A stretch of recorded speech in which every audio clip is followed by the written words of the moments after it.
Klassenerhalt nun ganz nahe. Das ist es, nein! Ist gut und Tor! Sagnol, dann Sforza, die Möglichkeit. In der Mitte Janka. Aber Janka und Pizarro bisher bei Gibbs und Stanislavski in besten Händen. Ja, die Situation war so, das ist, glaube ich, eine englische Woche gewesen. Wir haben unten im Keller gestanden und gegen Bayern München muss man keinen mehr motivieren. Konkurrenz hat gewonnen und es gab nur eins, Mittwoch, wir müssen Bayern schlagen, um nicht ganz unten abgeschlagen schon da zu stehen. Wusste aber, dass das ein Riesenkraftakt wird für uns. Wieder der Aufsteiger mit Kovalenko bei Ramovic auf Rath. Marcel Rath, in der Mitte steht Megle. Megle. Tor! 1-0. 1-0 für St. Pauli.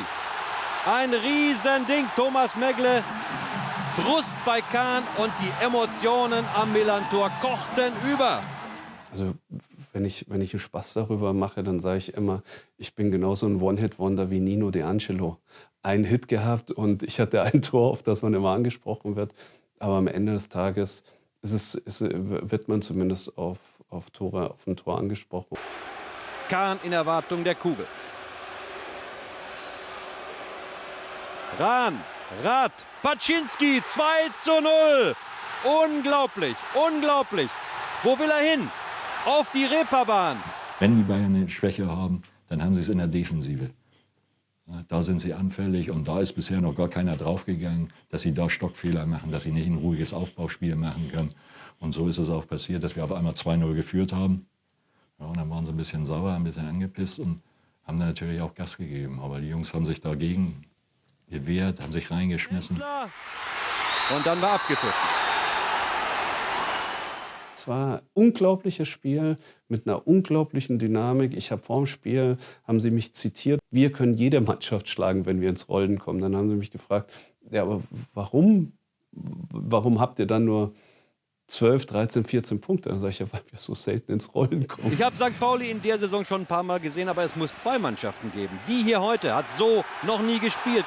Das Stadion hat uns durch dieses Spiel manövriert. Sie haben uns einfach wirklich zum Sieg gebrüllt. Der Vulkan kurz vor dem Ausbruch. Das wäre natürlich der Höhepunkt gewesen. Also du hast es bis zum Abpfiff hast du nicht geglaubt, dass das so ist oder dass das gehalten wird oder wie auch immer. Zumal die Bayern ja letztendlich immer dadurch glänzen, in den letzten 2 Minuten aufzudrehen. Und also die letzten Minuten, die werden irgendwas machen. Die hauen 2 Dinger rein und dann ist das ganze Ding ganz anders.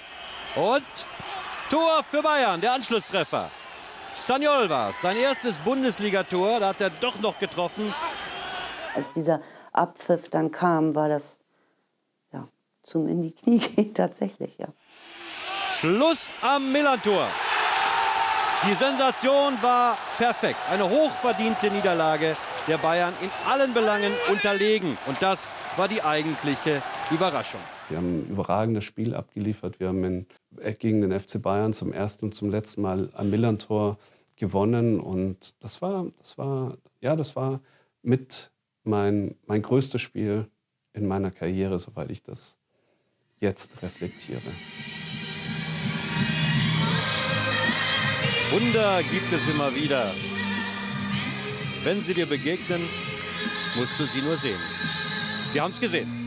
Jörg von Torra, bitte.